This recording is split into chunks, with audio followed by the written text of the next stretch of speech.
സംസ്ഥാനം നേടിയ വികസന കുതിപ്പിൽ പുതിയൊരധ്യായത്തിനു കൂടി ഈ മാസം 31-ന് തുടക്കമാവുകയാണ്. ആനക്കാംപൊയിൽ കള്ളാടി മേപ്പാടി തുരങ്കപ്പാതയുടെ നിർമ്മാണ പ്രവൃത്തികൾക്ക് അന്നാണ് തുടക്കം കുറിക്കുന്നത്. പാരിസ്ഥിതിക അനുമതി ലഭിച്ചതിനെ തുടർന്നാണ് നിർമ്മാണ പ്രവർത്തനങ്ങൾ ആരംഭിക്കുന്നത്.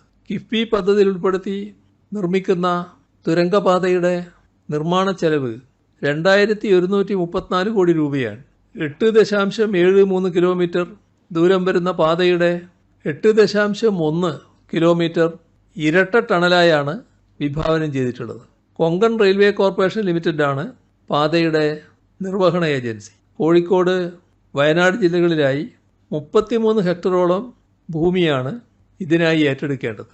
ഇതിൽ വനഭൂമി നേരത്തെ കൈമാറിയിട്ടുണ്ട്. കൂടാതെ 90% സ്വകാര്യ ഭൂമിയും ഏറ്റെടുത്തു കഴിഞ്ഞു. ടണൽ റോഡിലേക്കുള്ള പ്രധാന പാതയുടെ പ്രവൃത്തി ആരംഭിച്ചിട്ടുണ്ട്. 2 പാക്കേജുകളിലായാണ് നിർമ്മാണം പൂർത്തീകരിക്കുക.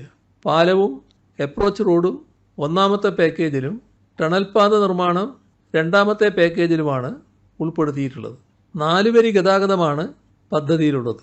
ടണൽ വെന്റിലേഷൻ, അഗ്നിശമന സംവിധാനം, tunnel radio system, telephone system, ശബ്ദ സംവിധാനം, escape root, lighting, traffic light, CCTV, emergency call system തുടങ്ങിയ സംവിധാനങ്ങളും തുരങ്കപാതയിലുണ്ടാകും. കഴിഞ്ഞ സർക്കാരിൻ്റെ 100 ദിന കർമ്മപദ്ധതിയിൽ ഉൾപ്പെടുത്തിയാണ് തുരങ്കപാത പദ്ധതിക്ക് തുടക്കമിട്ടത്. ഒട്ടേറെ കടമ്പകൾ കടന്നാണ് അനുമതി നേടിയത്.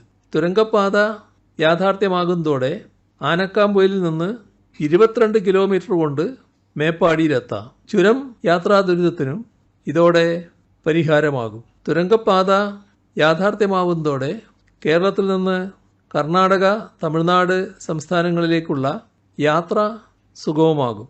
മലയോര മേഖലയുടെ സമഗ്ര വികസനത്തിന് ഗുണകരമായുള്ള ഒരു ചരിത്ര നേട്ടം കൂടിയായി ഇത് മാറും.